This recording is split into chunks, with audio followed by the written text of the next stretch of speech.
शहर में भी 17 नवंबर को विधानसभा चुनाव है। ऐसे में प्रत्याशियों का जनसंपर्क युद्ध स्तर पर चल रहा है, जहां इंदौर प्रेस क्लब में इन दोनों आमने सामने कार्यक्रम आयोजित किया गया, जिसमें भाजपा और कांग्रेस दोनों ही प्रमुख दलों के विधानसभा प्रत्याशी आमने सामने होकर सवाल जवाब कर रहे थे। इसी कड़ी में शनिवार को विधानसभा क्षेत्र के वार्ड नंबर 3 में कांग्रेस प्रत्याशी पिंटू जोशी और भाजपा प्रत्याशी गोलू शुक्ला का आमना सामना होना था, किंतु किन्हीं कम से राकेश गोलू शुक्ला आमने सामने कार्यक्रम में नहीं पहुंचे, जहां पिंटू जोशी ने इंदौर के विधानसभा क्षेत्र के 3 नंबर क्षेत्र की पृष्ठभूमि बताते हुए कहा कि होने वाले प्रमुख विकास कार्यों की योजना बताई और बीजेपी की कार्य प्रणाली पर जमकर सवाल उठाए। प्रदेश में रोड पे इतना बड़ा गड्ढा था, सड़क के नाम पे 1 साल पहले खोद दिया गया। बनाने का समय सीमा 2 महीने थी, लेकिन 1 साल बाद भी सड़क न बनने के कारण वहां एक ट्रक पलट गया।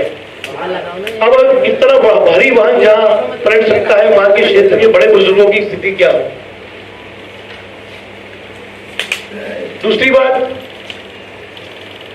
ड्रेनेज की लाइनें हमारे यहाँ 50-50, 60-60 साल पुराना इंदौर है, पुरानी बसावट है, तंग गलियां हैं, छोटे मकान है, लेकिन लोग भी दिल बड़े बड़े लोग स्वाभिमान से हमारे रहते हैं और 3-3, 4-4, 5-5, 6-6 पीढ़ी से वो रहवासी शेख तमाम 3 के बाशिंदे।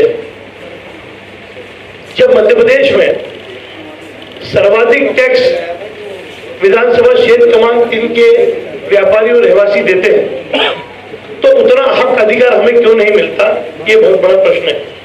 और इसी अधिकार को मैं जनता के बीच में ले आ रहा हूं कि हमारे अधिकार की लड़ाई है कि जब आप पूरे महाराष्ट्र को और बंबई को अलग अलग दृष्टि से देखते हैं, बंबई आर्थिक राजधानी होने के नाते अपना हक अधिकार मांगता है और उसे मिलता भी है, तो आर्थिक राजधानी होने के नाते, आर्थिक सेंटर होने के नाते विधानसभा क्षेत्र क्रमांक 3 के लोगों का कुछ ज्यादा अधिकार बनता है। वो हमारी मांग है और वो मूलभूत सुविधाओं का अधिकार से शुरू होता है और उचित व्यापार के वातावरण बनाने तक लगातार चलता रहता है। हमारे बड़े बड़े व्यापार है, सिर्फ कपड़ा मार्केट और सराफा छोड़ दो तो हर बड़ा व्यापार क्षेत्र थोक बाजार विधानसभा क्षेत्र क्रमांक 3 में आता है और इस सेक्टर से मध्य प्रदेश ही नहीं, अब जो आपके पहले के विधायक है वो तो बड़ा दावा करते कि हजारों करोड़ों के काम हुए, आपने शायद उसको कोई इनाम भी रखा है, सच्चाई क्या है? देखिए, यहाँ पहले तो हमने बाजार में तो बोला था कि हम दूरबीन ढूंढ रहे हैं जो उनके विकास को ढूंढ पाए, बता पाएगी, लेकिन आज कुछ तथ्य आपके बीच में लेकर आया हूं। वो कहते हैं कि हमने 2000 करोड़ रुपए का विकास करा। अब 2000 करोड़ में कितने जीरो आते तो मुझे भी नहीं मालूम, इतनी बड़ी रकम है, लेकिन इतना मालूम है कि जिस विधानसभा में 2000 करोड़ का काम हो जाए, उस विधानसभा की चमक, रौनक और दशा दिशा अलग ही हो जाती है। सिर्फ नारियल बजारे गए। उदाहरण के तौर पे सीएम राइस के नाम के महाराजा शिवाजीराव जी, मल्हार आश्रम और अहिल्या आश्रम, 3 जगहों पे 200 करोड़ से ज्यादा का सरकार ने बजट तय करा है वहां लगाकर सीएम राइस बिल्डिंग बनाने का।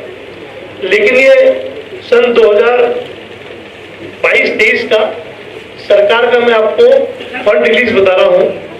उसमें जब चिमनबाग मल्हार आश्रम पे 64 करोड़ में, ख्याल से 64 या 55 करोड़ का कुछ बजट पास हुआ है, हाँ 55 करोड़ का जो भी है, उसमें मात्र 16 लाख रुपए इस साल रिलीज हुए हैं।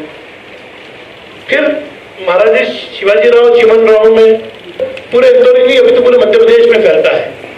इंदौर में खेल मैदान धीरे धीरे कम होते जा रहे हैं, हरियाली धीरे धीरे कम होते जा रही है। हमारे बच्चे आज सड़क पे उतर कर खड़े भी नहीं हो सकते क्योंकि इतना ट्रैफिक है, तेज गाड़ियां जाती हैं। हम उन बच्चों का बचपन सहेजना चाहते हैं। अगर हमको ग्राउंड नहीं मिल रहे हैं तो हम वर्टिकली ऊंचाई में बिल्डिंग स्पोर्ट्स कॉम्प्लेक्स बना के ये प्रयास करें कि क्षेत्र के बच्चों को कहीं ना कहीं शारीरिक रूप से कुछ करने का मौका मिले। प्राइवेट अस्पतालों की ये हालत है हमारे यहाँ कि 3-3, 4-4, 5-5 कमरों में प्राइवेट नर्सिंग होम चल रहे हैं, लेकिन एमवाई कोई भी नहीं जाना चाहता और प्राइवेट क्लिनिकों में मरीज जाता है कि हमारे क्षेत्र क्रमांक 3 में शिक्षा का स्तर सुधरे और वो भी वाजिब दामों पे। हमें चाहते हैं कि ट्रैफिक को लेकर कोई ना कोई नई योजना बनाई जाए। स्मार्ट ट्रैफिक मैनेजमेंट विधानसभा क्षेत्र क्रमांक 3 में लागू हुआ जाए, कुछ सड़कों को हमको वन में करना ही पड़ेगा, कुछ सड़कों को हमको दुरुस्त करना ही पड़ेगा, कुछ गली मोहल्लों को हमको ऐसी प्लानिंग करनी चाहिए कि एक जगह से कम सिग्नल हो, क्योंकि अधिकांश ट्रैफिक जाम हमारे विधानसभा में या तो सिग्नल के कारण हो रहा है या ऐसे चौराहों पर हो रहा है जहां से लगातार बेरोक वाहन का आवागमन होता है। पुलिस वालों का एक ही काम है, सड़क के कोने में खड़े होकर आम जनता का चालान काटना।